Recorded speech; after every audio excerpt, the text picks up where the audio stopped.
आज मैं डीएम कार्यालय बांदा में मौजूद हूं, जहां पर किसान यूनियन और राजनीतिक के कुछ कार्यकर्ता यहां पर आए हुए हैं और आप देख रहे हैं कि मेरे पीछे सिटी मजिस्ट्रेट को ज्ञापन दे रहे हैं। उनका कहना है कि अन्ना जानवर और से बहुत ज़्यादा किसान परेशान हैं, तो वहीं खाद नहीं समय पर मिल रही है, जिससे किसानों की फसल प्रभावित हो रही है। इन्हीं सब मांगों को लेकर इन्होंने ज्ञापन दिया है। अब देखते हैं आगे क्या होता है। जी बताइए, आज किन मांगों को लेकर के आपने ज्ञापन दिया है? आज हम लोगों की मासिक पंचायत हुई, जिसमें किसानों की विभिन्न तरह की समस्याएं आई। पहली समस्या यह है कि जिले में डीएपी खाद की बहुत कमी है। आज हमारे किसान खेतों में धान लगा के इंतज़ार कर रहे हैं कि सरकार हमको कब खाद उपलब्ध कराए।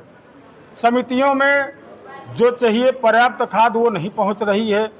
अभी 25 दिन में 400 बोरी एक समिति को दी गई है और लेने वाले वहाँ पर जो है 2000 लोग हैं। अब बताइए कि दिन भर जो व्यक्ति लाइन में खड़ा रहेगा, शाम को उसको खाद नहीं मिलेगी तो वो क्या सोचेगा सरकार के प्रति। तो जो यहाँ बैठे अधिकारी हैं कृषि विभाग के, ये सरकार को बदनाम करने का काम कर रहे हैं, क्योंकि इनका काम है कि यहाँ से पहले ही मांग पत्र भेजे जब हमको ज़रूरत है। जिले में आज एक भी बोरी प्री पोजिशनिंग में नहीं रखी है। अगर आपात स्थिति में कहीं कोई, मान लीजिए हम लोग चक्का जाम करते हैं, कोई उस तरह का काम करते हैं, इनसे कहा जाए कि एक ट्रक माल पहुंचा दीजिए, तो इनके पास नहीं है। तो हमारी जिला प्रशासन से, कृषि विभाग से मांग है कि हमारे किसानों को समय से डीएपी उपलब्ध कराई जाए। अगर हमें समय से डीएपी नहीं मिल पा रही, हमारा किसान इसी तरह मारा मारा घूमेगा, तो हमारी मजबूरी है कि हम जिला प्रशासन का घेराव करेंगे। जिस तरह से होगा उस तरह से अपनी मांग रखेंगे। खाद न मिलने से बस फसल तो खराब होगी, क्योंकि धान की हमें ज़रूरत है कि जब धान पैदावार नहीं हो पाएगा तो उस बगैर खाद डालने से कहाँ से पैदावार नहीं हो पाएगा। और ये जो अन्ना जानवर हैं उसमें भी समस्या है, क्योंकि जब रास्ते रास्ते एकदम अन्ना जानवर घूम रहा है, जो हमारा खेत बाड़ी में है, वहाँ जा कर के उजाड़ देगा तो कहाँ से काम चलेगा, कहाँ तक कोई तार बारी और कहाँ तक कोई क्या लगवा पाएगा।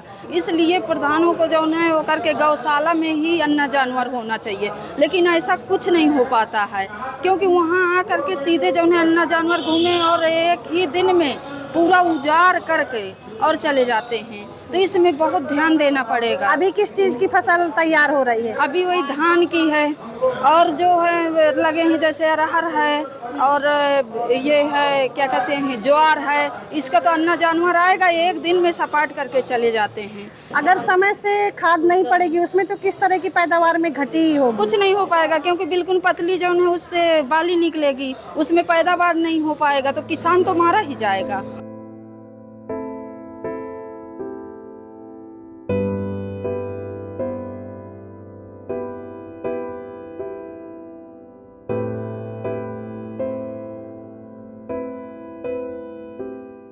चीज तो है नहीं कि चलिए महीने 2 महीने हम लोग लेट कर दे।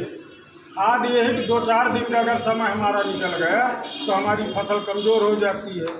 और खाद में इतनी लापरवाही है कि पिछले सत्र में क्या होता था कि हमारे यहाँ जो है प्री पोजिशनिंग की खाद रहती थी, और जहाँ तक मुझे आज जानकारी है आपके स्टॉक में प्री पोजिशनिंग की खाद तक नहीं। ये दशा है सर। जब ये आज हमारा खरीफ का है, खरीफ में ये स्थित है, क्योंकि खरीफ में केवल हमको धान के लिए चाहिए। इसके बाद पीछे हमारा रबी आ रहा है। रबी में पूरे जिले में जो अन्य जीन्स है हमारी रबी, सबको हमें डीएपी की जरूरत पड़ेगी। लेकिन डीएपी जब आज हमको नहीं मिल रही धान के लिए, तो खरीफ के इतने बड़े क्षेत्र के लिए कहाँ से? और इसका एक कारण और सर आपको बता दूं कि जो हमारे अधिकारियों का ट्रांसफ़र हुआ है, कृषि विभाग है, आपके कोऑपरेटिव विभाग है, इस कारण जो प्री पोजिशनिंग की हमारी खाद है वो नहीं करते और न माल मंगाया गया। खबर लहरिया, आपकी खबर आपकी भाषा।